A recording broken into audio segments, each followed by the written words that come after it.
Avant la France, il n'y avait pas de frontières, pas de drapeau, pas de nation. Il n'y avait que des terres sauvages, des forêts profondes, des fleuves indomptés. Et des peuples que l'histoire appellera plus tard des barbares. Parmi eux, un peuple allait tout changer. Les Francs. Ils ne se considéraient pas comme des fondateurs. Ils ne savaient pas qu'un jour, leur nom donnerait naissance à un royaume, puis à un pays. À cette époque, les Francs sont des guerriers. Ils vivent au rythme de la nature, de la guerre et de la survie. Ils ne bâtissent pas encore de cathédrales. Ils campent, ils chassent, ils combattent. Et pourtant, sans le savoir, ce peuple va poser la toute première pierre de ce que nous appelons aujourd'hui la France. Pour comprendre la naissance d'un royaume, il faut d'abord revenir à une époque de chaos. Au moment où les Francs apparaissent, un monde ancien est en train de mourir. L'Empire romain, qui dominait ces terres depuis des siècles, s'effondre lentement. Les routes ne sont plus protégées, les villes se vident. L'autorité disparaît. Partout, le chaos s'installe. C'est dans ce vide de pouvoir que les peuples barbares avancent. Ils ne viennent pas seulement pour détruire. Ils cherchent des terres, de la sécurité, un avenir. Parmi ces peuples, les Francs avancent lentement vers l'ouest. Ils ne forment pas encore un royaume. Ils sont divisés en clans, en familles, en bandes guerrières. Mais un point les unit tous, la guerre. Dans ce monde brisé, la force devient une loi. Et les Francs apprennent très vite à survivre et à dominer. Chez les Francs, la guerre n'est pas un choix. C'est nécessaire. Dès l'enfance, les garçons apprennent à manier les armes. Ils observent, ils imitent. Ils apprennent à ne pas avoir peur. Car survivre, c'est être prêt à combattre.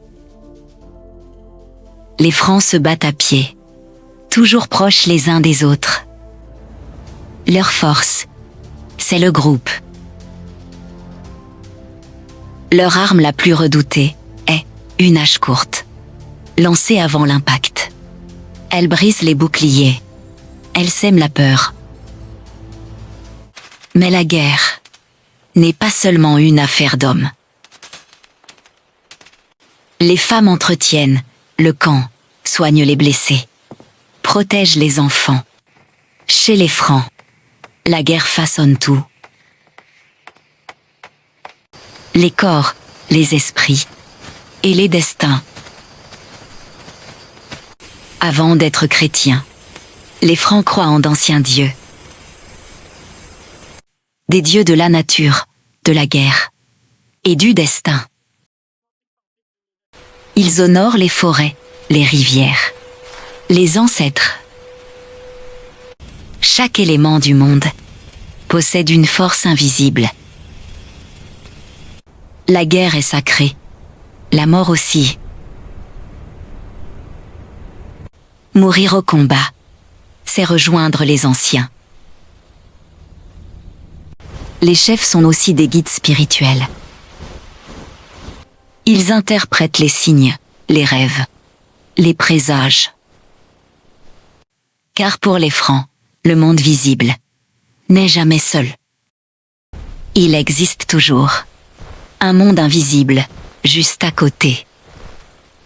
Peu à peu, un nouveau monde s'approche des Francs. Un monde venu du sud, un monde romain, un monde chrétien. Les Francs observent, ils se méfient. Cette nouvelle foi parle d'un seul Dieu. D'un Dieu invisible, universel. À l'opposé des dieux francs, multiples et anciens. Entre ces deux mondes, la tension grandit. Car croire, c'est aussi choisir. Et choisir, c'est renoncer à une part de soi. Pour les Francs, le temps des anciens dieux commence à vaciller. Un changement lent, invisible, mais irréversible. Au cœur de ce monde en mutation, un homme s'impose. Un chef parmi les chefs. Son nom est Clovis.